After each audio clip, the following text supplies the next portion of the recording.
다 함께 우리 신앙 고백하겠습니다.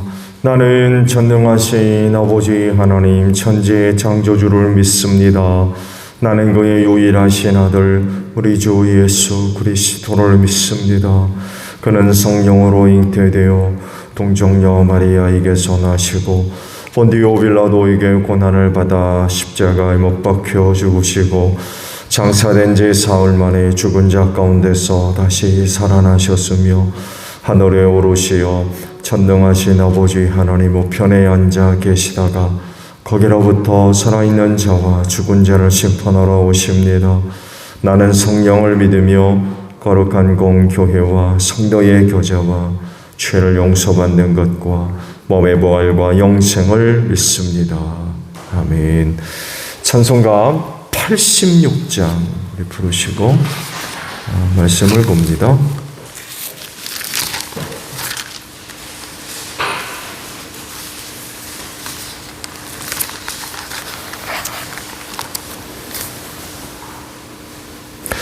내가 늘 의지하는 예수 나의 상처 입은 심령을 불쌍하게 여기사 위로하여 주시니 미쁘신 나의 좋은 친구 내가 의지하는 예수 나의 사모하는 친구 나의 기도 들으사 응답하여 주시니 미쁘신 나의 좋은 친구 주의 손 의지하고 살 때 나를 해할 자가 없도다.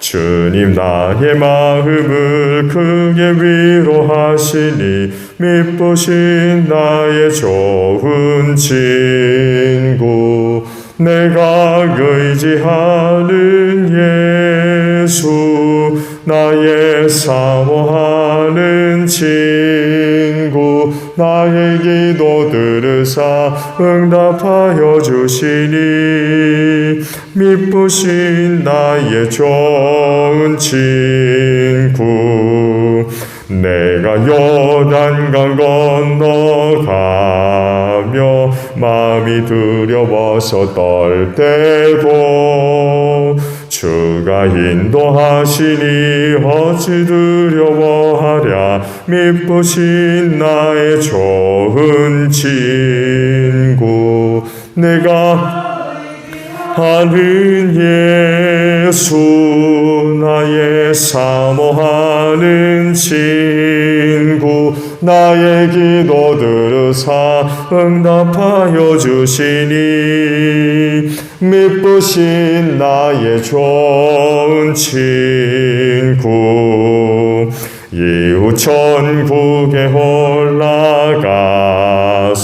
모든 성도들과 다 함께 우리들을 구하신 주를 찬양하리라 미쁘신 나의 좋은 친구 내가 의지하는 예수 나의 사모하는 친구 나의 기도 들으사 응답하여 주시니 미쁘신 나의 좋은 친구 말씀을 봅니다. 출애굽기 10장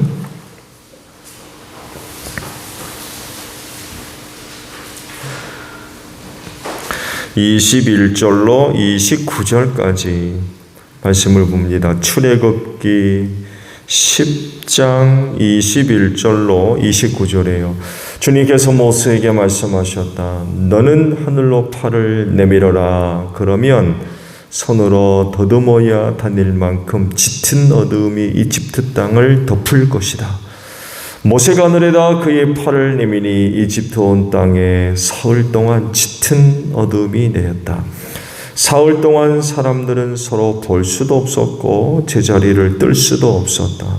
그러나 이스라엘 자손이 사는 곳에는 어디에나 빛이 있었다. 바로가 모세를 불러들여서 말하였다. 너희는 가서 주께 예배하여라. 그러나 너희의 양과 소는 남겨두고 너희 아이들만 데리고 가야 한다. 모세가 대답하였다. 임금님도 우리의 주 하나님께 바칠 희생제물과 번제물을 우리에게 더 보태주셔야 합니다. 우리는 우리의 집짐승을 한 마리도 남겨두지 않고 다 몰고 가겠습니다. 우리는 그것들 가운데서 주 우리 하나님께 바칠 제물을 택할 것입니다. 그러나 우리가 거기에 다다를 때까지는 우리가 어떤 것을 바쳐야 할지를 알 수 없습니다. 주님께서 바로가 고집을 부리도록 하셨으므로 바로는 여전히 그들을 내보내지 않았다. 바로가 모세에게 소리쳤다. 어서 내 앞에서 썩 물러가거라. 다시는 내 앞에 얼씬도 하지 말아라. 네가 내 앞에 다시 나타나는 날에는 죽을 줄 알아라. 모세가 말하였다. 말씀 잘하셨습니다. 나도 다시는 임금 앞에 나타나지 않겠습니다. 아멘. 자, 오늘 아침에는요 23절에 있는 말씀을 함께 나누려고 합니다. 사흘 동안 사람들은 서로 볼 수도 없었고 제자리를 뜰 수도 없었다. 그러나 이스라엘 자손이 사는 곳에는 어디에나 빛이 있었다라는 말씀입니다. 죄악된 세상을 의미하는 표현으로 성경은 어둠이라고 하는 단어를 사용하셨어요. 이유는 말씀을 드린 대로 사탄이 역사함으로 인하여 오늘 이 세상을 죄악으로 물들었기 때문에 그렇습니다. 그래서 세상을 가르칠 때에 어두운 세상이라고 표현을 하고 거기에 덧붙인다면 죄악으로 어두워진 세상이라는 그런 표현들을 사용을 하십니다. 그래서 세상이 얻을 건 심판이죠. 죄악으로 어두워진 세상이기 때문에 하나님의 심판을 받아서 멸망할 수밖에 없는 곳, 어두운 세상이라는 거죠. 이것을 요한복음 1장에 아주 잘 표현하고 있습니다. 요한복음 1장에 있는 말씀을 보게 되면은 이런 예수님과 또 이런 세상을 비교해서 빛과 어두움으로 표현을 하셨어요. 특히 그 예수님에 대해서 표현을 하실 땐 빛으로 표현하셨죠. 그에게 생명을 얻었으니 그 생명은 사람들의 빛이었다.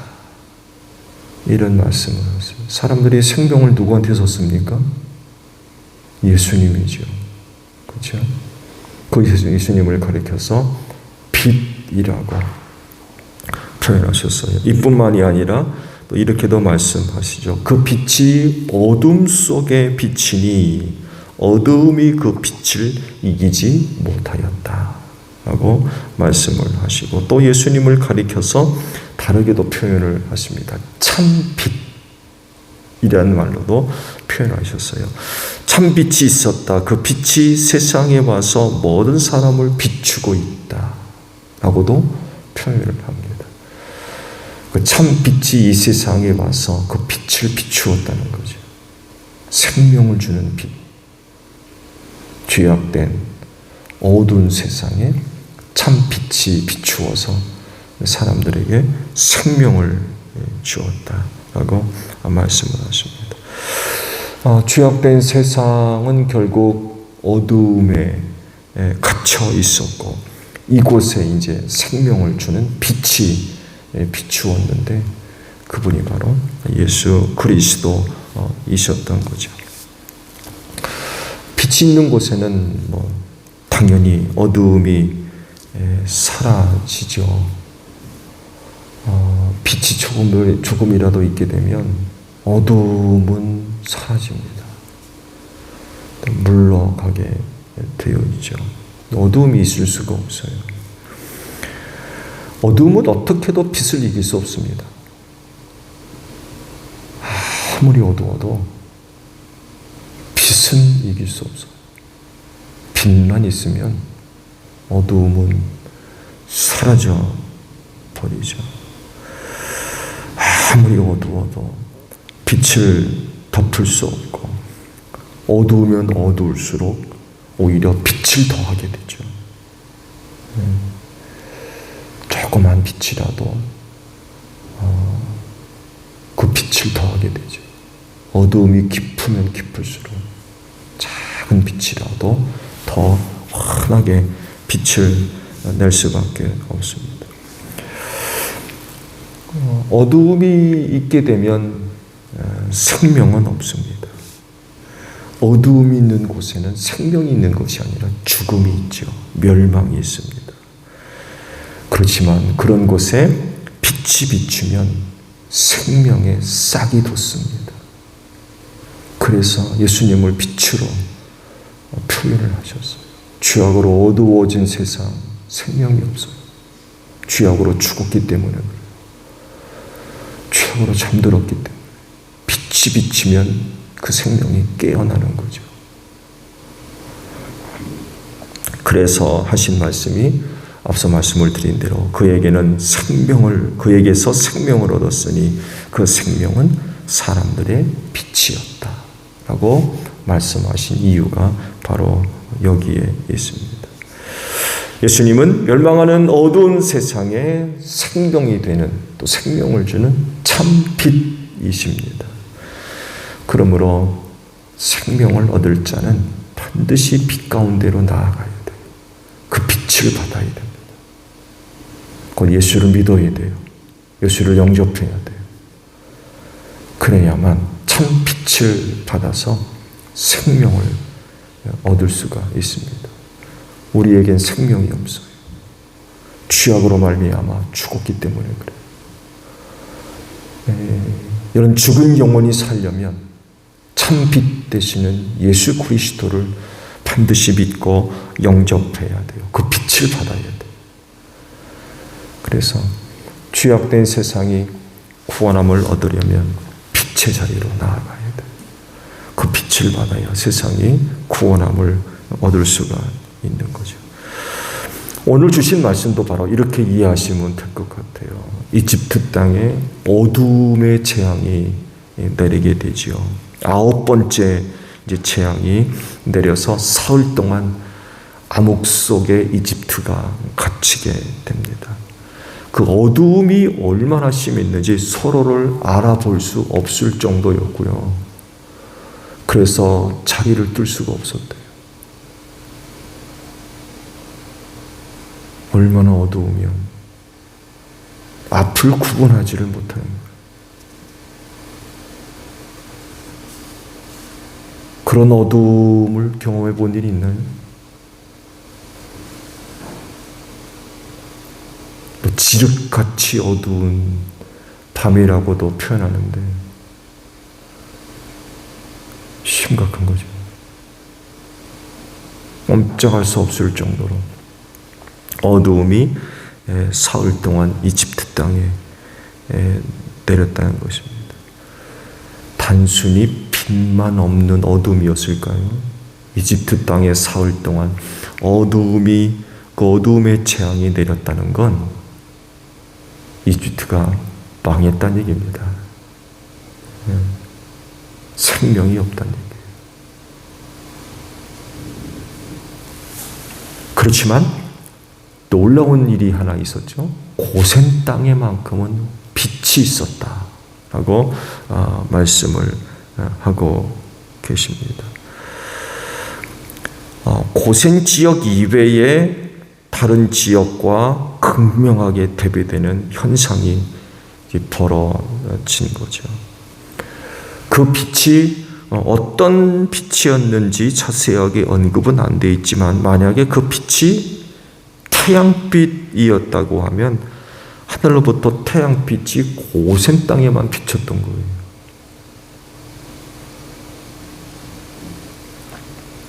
이게 사실이었다고 하면은 이집트 전역에서 하늘로부터 고센 지역에만 쏟아져 내리는 빛의 기둥을 보게 되었을 겁니다. 제가 언젠가도 말씀을 드렸듯이 한여름 소낙비가 이제 쏟아지게 되었을 때 먹구름이 하늘에 끼잖아요. 대낮인데도 컴컴할 때가 있잖아요. 자동차가 헤드라이트를 켜야만 하는 그런 그 일들이 있을 때 있죠. 근데 소낙비가 저녁에 오는 건 아니거든요. 안 내리는 데도 있거든요. 구름 사이에 이제 태양빛이 쏟아져 내리는 것들을 보시는 경우들이 있을 거예요. 다른 지역은 다 소나기가 내려가지고 어두컴컴한데 그 구름 사이로 어느 한 지역에 빛이 쏟아져 내리는 그런 광경을 목격한 일이 있을 겁니다. 장관이죠. 네. 구름 사이로 쏟아져 내리는 빛의 기둥들을 볼 때마다 참 장관이다 하는 것들을 탐복할 때가 있지 않습니까? 이집트 전역에서 아마 빛의 기둥을 보게 되는 아마 이런 일이 있었을 것입니다. 고센 지역에 빛이 있었다라고 할 때 이 빛이 태양빛이 아닌 하나님의 능력과 은혜로 나타난 빛이었다고 하면 이도 역시 그 근처에 사는 사람들은 아마 고센 지역이 환하게 빛이 살아나는 그런 것들을 아마 보게 되었을 거예요. 학창 시절에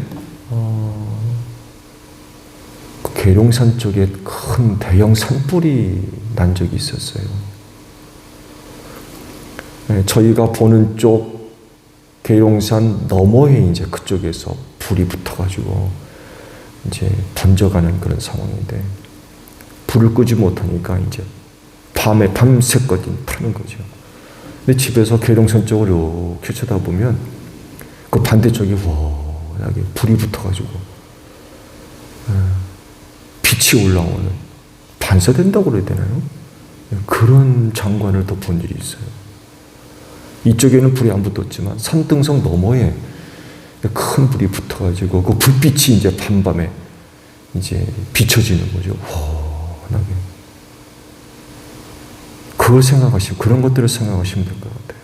태양빛이 아니라고 하면 고센 지역에는 무슨 빛인지는 모르겠는데 환하게 빛이 오르는 그런 그 장관이 아마 펼쳐지게 되었을 것입니다. 고센 지역이 빛이 있는 이유는 하나죠. 하나님이 그들을 사랑하신다는 것. 거기 그곳에 하나님의 구원이 임했다는 거죠. 거기 생명이 있다는 얘기예요. 빛이 있다는 얘기다. 이집트 다른 지역과 고센 지역과 확연하게 구분되는 거죠. 그곳에 누가 있어요? 하나님의 선택하신 이스라엘 백성들이 머물러 있는 곳이에요. 거기 은혜가 있는 거죠. 거기 하나님이 주신 생명이 있다는 그런 그 의미입니다. 이런 은혜가 우리 소정제일교회 그리고 여러분 가정 가운데 또 있는 줄로 믿습니다. 구원의 빛, 생명의 빛이 있는 그런 곳. 주님 핏값으로 자기 몸으로 삼으신 교회, 사망 권세가 이기지 못하도록 축복하신 곳, 여기에 생명의 빛이 있습니다. 구원 얻으시렵니까? 주께서 세우신 교회로 나오셔야 돼요. 구원의 빛이, 생명의 빛이 있는 곳으로 나아가야 됩니다. 예수님 믿는 여러분 모두 구원받은 분들이에요. 하나님의 생명이 여러분 안에 있어요. 죄악으로 세상에 아무리 어두워진다 할지라도 그 구원의 빛을 받은 자들은 어느 곳에 있든지 그 빛을 환하게 비추는 줄로 믿습니다. 그러므로 중요한 것은 그 은혜의 빛을 꺼뜨리는 일이 없어야 된다는 거죠. 그 빛이 꺼지는 일이 있으면 안 돼. 그 빛은 끝까지 간직하고 있어야 돼.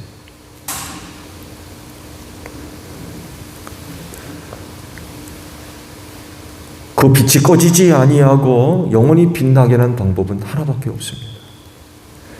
참빛 되시는, 이 세상에 생명을 주시는 예수 그리스도를 믿는 믿음을 간직하고 있어야 돼요. 예수를 믿는 믿음이 오늘 우리로 하여금 그 생명의 빛, 구원의 빛을 비추게 하기 때문에 그렇습니다. 우리 안에는 빛이 없어요. 우리가 빛이 되는 이유는 그 빛을 받았기 때문에 그래요.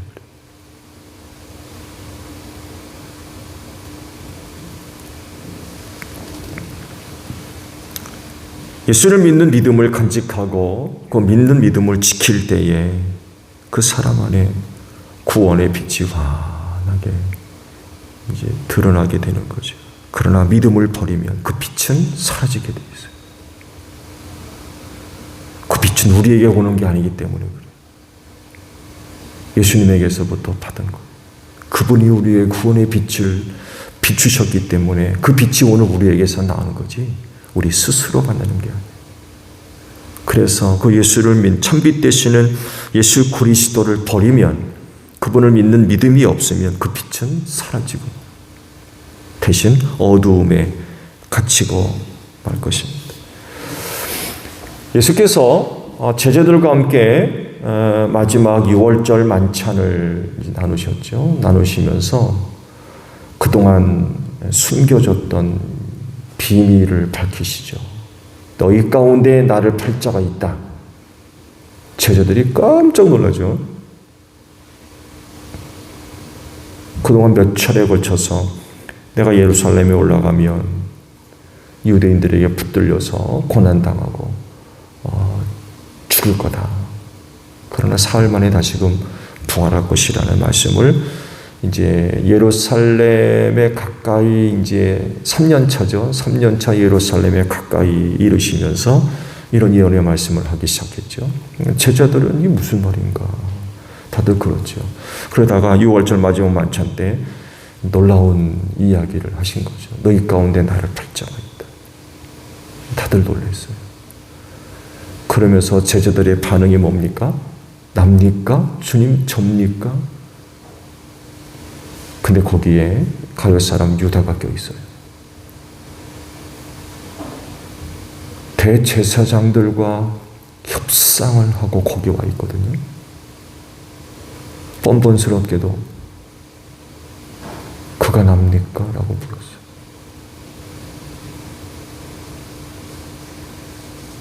그 자리에서 내가 얘기했다.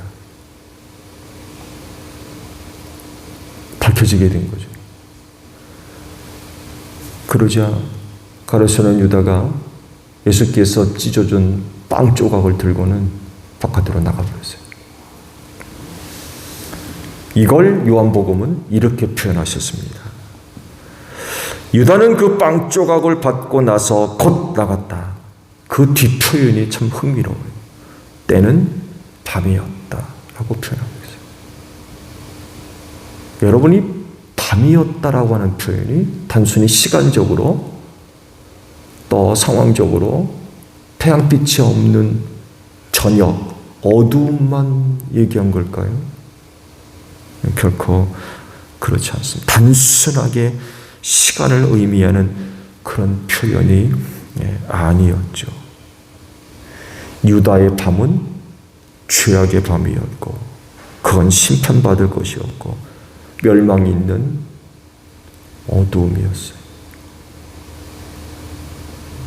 어둠 속으로 들어간 거죠. 예수와 함께 빛의 자리에 있어야 되는데 빛 되시는 예수를 버리고 어둠 속으로 들어갔어요.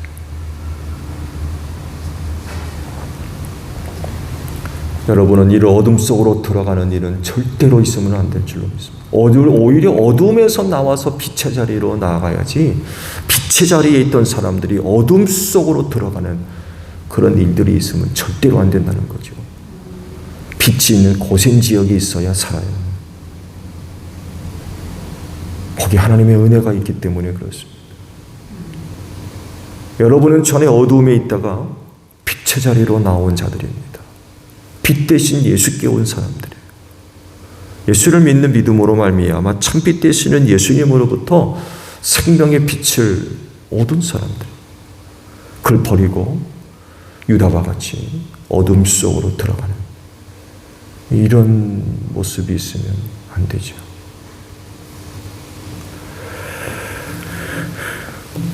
그럴진데 오늘 여러분들이 그 빛을 받은 분들로서 그 빛 가운데 거하고 그 빛을 받아서 머무는 곳마다 그 빛을 바라는 여러분들이 되시기를 바랍니다. 말씀에 순종함으로 말미암아 믿음 생활 잘합시다. 우리가 빛을 발할 수 있는 방법은 이것밖에 없어요. 말씀을 드린 대로 우리 안에 있는 빛이 나는 게 아니에요. 우리는 빛을 낼 수 있는 사람들이 아닙니다. 우리가 빛을 발할 수 있는 건 참빛 되시는 예수님으로부터 그 빛을 받았기 때문에 가능한 거예요.